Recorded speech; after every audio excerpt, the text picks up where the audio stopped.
আমরা এখন শ্যামনগর জমিদার বাড়িতে আসছি।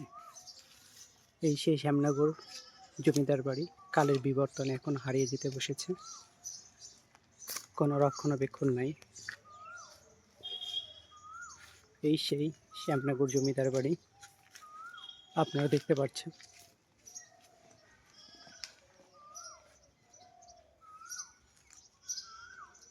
অনেক এরিয়া নিয়ে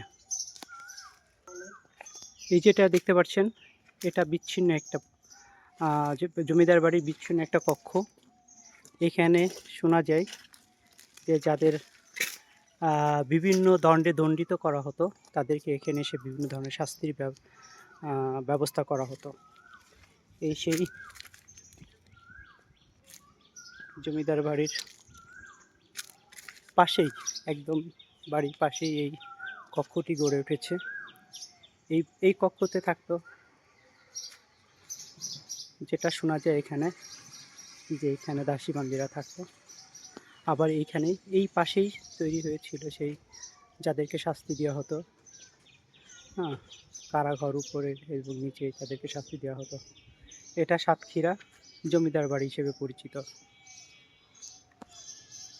আর এখান থেকে কিছু দূর আগে এই যে সেই কক্ষটা, বিল্ডিংটা, এখানে এটা হচ্ছে জমিদার থাকতেন। জমিদার বাড়ি অনেক এরিয়া নিয়ে এটা তৈরি। আস্তে আস্তে এটা হারিয়ে যেতে বসেছে।